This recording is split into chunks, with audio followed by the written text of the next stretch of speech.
Donald Trump says he has reached a trade deal with South Korea. The US president made the announcement at a meeting on the final leg of his Asia trip. On Thursday, he is due to meet China's President Xi Jinping.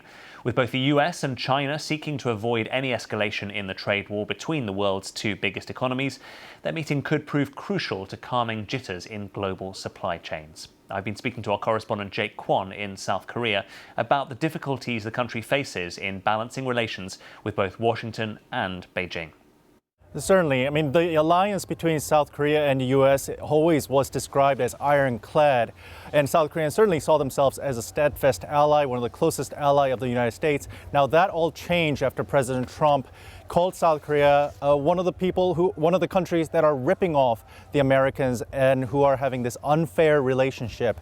Now, South Korea has been engaged for months now to try to get to a trade deal, something that will lower the American taxes on the imports from South Korea from 25% to the 15%, and really put that on a piece of paper. Because back in August, when President Yong-beom visited the White House, there was a tentative deal.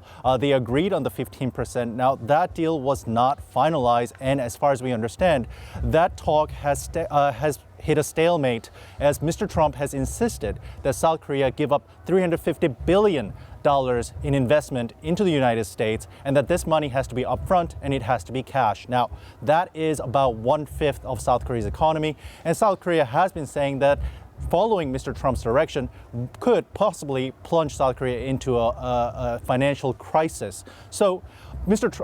Yong-beom has really pulled no punches in trying to flatter President Trump. He was wearing a necktie the color of gold, supposedly Mr. Trump's favorite color, and serving him desserts, a golden encrusted brownie for lunch, and really calling him a peacemaker to try to flatter him, to try to get him to see South Korea in a very favorable way. Now, the two leaders has just wrapped up their bilateral summit, and we're still waiting for some kind of statement. Now, there's a chance that we won't get that statement, but whether this flattery, this tactic has worked, we'll have to see. Jake, you talk about the flattery. I mean, I was reading that the South Korean Air Force Band even played YMCA, probably the first time that would ever happen in South Korea.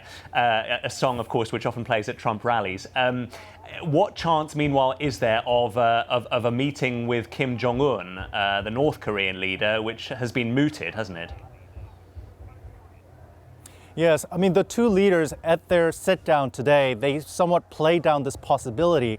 Yong-beom and President Donald Trump both said that they regret that this time around they couldn't find time to meet North Korean leader Kim Jong-un. Now, we don't know if this meeting was going to happen. There was a lot of anticipation, speculation that there could be a window where President Trump could swing back to the border with North Korea to have a quick photo op with the North Korean leader, as he has done before in 2019. The two leaders met at that time with just a day to go after President Trump has tweeted an invitation for North Korea's leader Kim Jong-un. And there certainly seems to be this agreement that President Trump would like to meet Kim Jong-un. He has become more and more enthusiastic towards this idea in the past days. And analysts say that Kim Jong-un probably believes that he has nothing to lose by sitting down with the world's most powerful man.